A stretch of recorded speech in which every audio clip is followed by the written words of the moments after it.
এ নিয়ে আলোচনার জন্য আমাদের সহকর্মী যুক্ত হয়েছেন আমাদের সঙ্গে শাকির আহমেদ। শাকির, আপনাকে স্বাগতম। আপনার কাছে আমার যেটি প্রশ্ন, কাল আমরা জানি শহীদ বুদ্ধিজীবী দিবস, ইতিমধ্যে আমরা প্রতিবেদনে দেখেছি যে সব ধরনের প্রস্তুতি সম্পন্ন হয়েছে। আপনার কাছে আমার যে প্রশ্নটি, যেই আত্মত্যাগের জন্য আমরা তাদের স্মরণ করছি, জাতি স্মরণ করছে শহীদ বুদ্ধিজীবীদের, সেই সম্মানটা কি আমরা তাদের দিতে পেরেছি কিনা?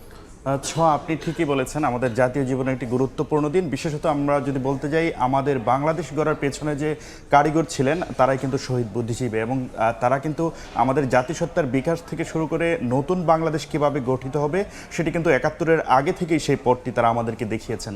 কিন্তু আমরা খুবই দুর্ভাগ্য আমাদের জন্য যে স্বাধীনতার আগে, অর্থাৎ ১৬ই ডিসেম্বরের আগেই কিন্তু তাদেরকে হত্যা করা হয়েছে বেছে বেছে, আপনি যেমনটি বলছিলেন। আমরা যদি একটু দেখতে যাই যে আসলে এই শহীদ বুদ্ধিজীবী যারা রয়েছেন, আমরা যদি একটু দেখতে যাই যে তাদেরকে আসলে সম্মান দেওয়ার যে বিষয়টি, সেটি আপনার প্রশ্ন, সেটিতে আমরা যদি একটু দেখতে যাই, আমরা দেখতে পাচ্ছি যে শহীদ বুদ্ধিজীবীদের যে পূর্ণাঙ্গ তালিকা সেটি কিন্তু এখনও পর্যন্ত সম্পন্ন হয়নি। অর্থাৎ সারা দেশের বিভিন্ন প্রান্তে ছড়িয়ে ছিটিয়ে থাকা শহীদ বুদ্ধিজীবী যারা আছেন তাদের পূর্ণাঙ্গ তালিকাটি কিন্তু আমরা সেই ৫৩ বছরে সম্পন্ন করতে পারিনি।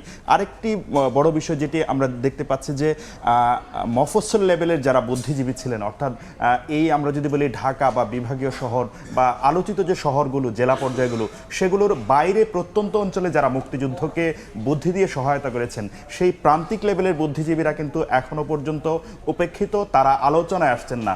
অর্থাৎ আমরা দেখতে পাই যে প্রতি বছর শহীদ বুদ্ধিজীবী দিবস আসলেই বিশ্ববিদ্যালয়ের শিক্ষক, চিকিৎসক, তারপরে সাংবাদিক যারা আসলে আছেন তাদেরকে স্মরণ করা হয়, কিন্তু সেই প্রাথমিক বিদ্যালয়ের শিক্ষক, এলাকার সাংস্কৃতিক ব্যক্তিত্ব, স্থানীয় পর্যায়ে যারা মুক্তিযুদ্ধকে সংগঠিত করেছেন, পাশাপাশি প্রেরণা দিয়েছেন, বুদ্ধি দিয়েছেন মুক্তিযোদ্ধাদেরকে, সেই তারা কিন্তু তাদেরকে সেভাবে স্মরণ করা হয় না এবং তারা অনেকটা উপেক্ষিত। পাশাপাশি আরেকটি বিষয় ছোট্ট করে বলতে চাই যে এখনও পর্যন্ত আন্তর্জাতিক অপরাধ ট্রাইব্যুনালে বুদ্ধিজীবী হত্যাকাণ্ডের বিচার হয়েছে, কিন্তু এখনও পর্যন্ত যারা জড়িত তাদের সবার রায় কিন্তু এখনও পর্যন্ত আমরা কার্যকর করতে পারিনি।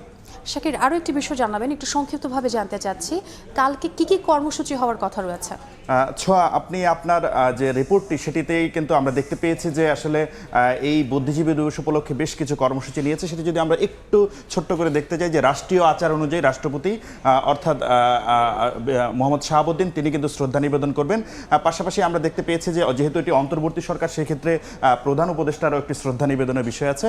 পাশাপাশি রাজনৈতিক দলগুলো, আমি যদি বিশেষত বলতে চাই বিএনপি সহ যে অন্যান্য বামপন্থী দলগুলো রয়েছে, সেই রাজনৈতিক দলগুলো কিন্তু শহীদ বুদ্ধিজীবীদের স্মৃতির উদ্দেশ্যে যে শ্রদ্ধা নিবেদন সেটি করবে।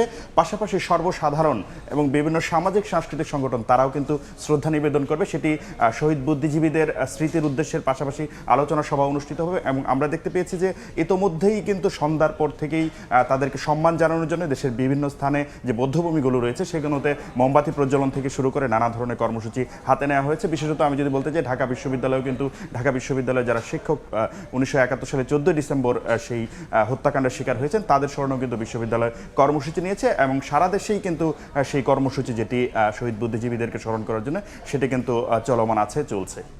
অনেক ধন্যবাদ শাকির আপনাকে। আপনাকেও ধন্যবাদ। আমাদের সহকর্মী শাকির যুক্ত হয়েছিলেন আমাদের সঙ্গে।